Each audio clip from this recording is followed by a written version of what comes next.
আসসালামু আলাইকুম, আশা করি সকলেই ভালো আছেন। আজকে আমরা দেখব এই যে এই লাল মার্ক দেখা যাচ্ছে, এই মার্কগুলা কিভাবে দেওয়া হয়। এই মার্কগুলা দেওয়ার সুবিধা কি? যখন একজন অডিয়েন্স একটা ভিডিও দেখে, তখন এই ভিডিও দেখতে গেলে তার বুঝতে খুব সুবিধা হয় এবং এটা খুব আকর্ষণীয় দেখায়। তো আজকে আমরা সেটাই দেখব। তো এই যে আমি ফিল্মোরার ভিতরে আছি, দেখতে পাচ্ছেন। এখন আমি দেখব কিভাবে এগুলা দিতে হয়। তো এই যে সার্চ দেখা যাচ্ছে, এই যে সার্চ বাটন, আমি এখানে সার্চ করতেছি, এখানে মার্কটা দিব। তো মার্কটা দেওয়ার জন্য আমি এখন এখান থেকে একটি টাইটেল নিব। এই যে টাইটেলস থেকে এই টাইটেলটি এখন আমি এখান থেকে নিয়ে নিব। নিয়ে নেওয়ার পর এখানে আমি ডাবল ক্লিক করব। ডাবল ক্লিক করার পর অ্যাডভান্সড এখানে ক্লিক করব। ক্লিক করার পর এই যে এই আইকনটির উপর ক্লিক করব। এখানে দেখতে পাচ্ছেন যে শেপ দেখা যাচ্ছে, আমরা কোন শেপটি নিব। যে শেপটি নিব ওই শেপের উপর ক্লিক করবেন। তো এই যে দেখতে পাচ্ছেন এখানে টেক্সট হেয়ার, এই যে আমার যে টেক্সটের যে ইয়েটা নিয়েছিলাম ওইখানে টেক্সট হেয়ার লেখা ছিল, এই টেক্সট হেয়ারটা দেখা যাচ্ছে। তা আমরা এখান থেকে এটা ডিলিট করে দেব, এটা কেটে দিব। তো ব্যাক স্পেস দিয়ে এটা কেটে দিলাম। এটা কেটে দেওয়ার পরে যে ভিতরে যে শেপ দেখা যাচ্ছে, তো এটা কিভাবে রিমুভ করব? এটা রিমুভের জন্য আমরা যে শেপ পিল, আমরা নিচের দিকে একটু স্ক্রল করলাম, স্ক্রল করার পর এখানে শেপ পিল লেখা আছে, এখানে টিক মার্ক দেখা যাচ্ছে, এটা উঠিয়ে নেব। উঠিয়ে নেওয়ার পর দেখা যাচ্ছে ভিতরের এই যে শেপটা নেই এখন আর। এখন নিচের দিকে আসবো, আসার পর শেপ বর্ডার কালার দেখা যাচ্ছে, আমাদের ইচ্ছে অনুযায়ী এখান থেকে আমরা কালার গুলা চেঞ্জ করে নিতে পারি। তো আমার এখানে লাল মার্ক দেওয়া আছে, আমি যদি অন্য কালার নিই, অন্য কালার নিলাম। নেওয়ার পর দেখা যাচ্ছে যে এখানে কোনো শেপ দেখা যাচ্ছে না, কারণ এটা এই সাইজটা একেবারেই কম, 0 সাইজে দেওয়া আছে। এখান থেকে এই যে কালারের নিচে ব্লার, এরপর সাইজ, এখান থেকে আমি একটু বাড়িয়ে নিই। দেখতে পাচ্ছেন এই যে শেপটা দেখা যাচ্ছে। আর একটু কমিয়ে দেই। আমাদের ইচ্ছা মতো এখান থেকে মোটা করে নিতে পারবো, আবার চিকন করে নিতে পারবো। এই যে আমি আরেকটু কালার দেখাই, লাল কালারটা দেখাই দিলাম। যেহেতু বেশিরভাগ লোকেরাই লাল ইউজ করে, বা অন্য কালার দেখালে অন্য কালার, নিজেদের ইচ্ছে মতো কালারটা নিয়ে যাবে। এবং এখান থেকে এটাকে আপনি আপনার জায়গা মতো তো বসাতে হবে, এখান থেকে আপনি আবার বড় ছোট করতে পারেন। এভাবে বড় ছোট করতে পারেন টেনে।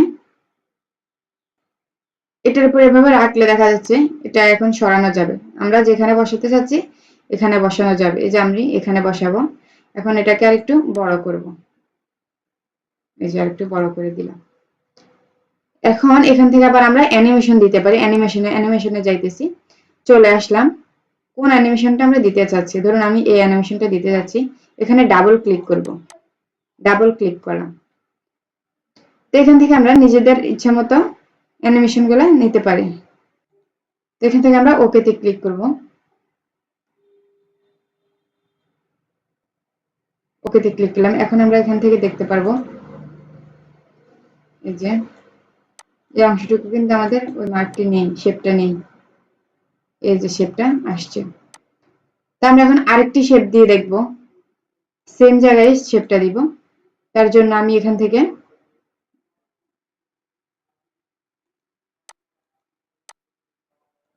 চলে যাব। এখান থেকে চলে যাওয়ার পর আবার আমি এখান থেকে টেক্সট এটা নিয়ে আসব। এটা নিয়ে আসার পর এখানে আমি ডাবল ক্লিক করব। ডাবল ক্লিক করার পর অ্যাডভান্সড এখানে যাব। এখান থেকে যে এই আইকনটিতে ক্লিক করব। এখন আমি এই শেপটি দিব। এই যে যেহেতু আমার এখানে আগের মার্ক দেয়া আছে, এই টেক্সটের উপরেই দেয়া আছে যে মার্কগুলা ঠিক শেপ বর্ডার, এখানে ক্লিক করা আছে শেপ ফিল, এখানে ক্লিক করা নেই। সাধারণত এখানে এটা টিক মার্ক দেয়া থাকবে, তখন শেপ থাকবে, তখন আমরা এই টিক মার্কটা উঠিয়ে নিব এবং এখান থেকে কালারগুলো চেঞ্জ করে নিতে পারবো, সাইজটা বড় ছোট করে দিতে পারবো। আবার এখান থেকে আমরা অ্যানিমেশন দিতে পারি। তো এখন আমি এটাকে কোন দিকে নিয়ে যাবো আমাদের ইচ্ছে মতো, এটাকে আর একটু লম্বা করে দেই, লম্বা, আর একটু চিকন, আর একটু ছোট করে দেই। নিজেদের ইচ্ছে মতো সবকিছু করতে পারি। এটাকে একটু ঘুরিয়ে নেই, এই যে এটাকে ঘুরাতে পারি, এখানে ধরে এটাকে ঘুরিয়ে নিতে পারি। তো আশা করি বুঝতে পেরেছেন। আমি এখানে ওকেতে ক্লিক করি।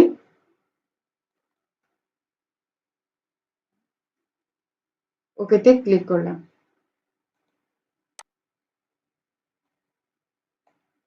তো এখন আমরা একটু দেখব যেটা কিভাবে আসতেছে।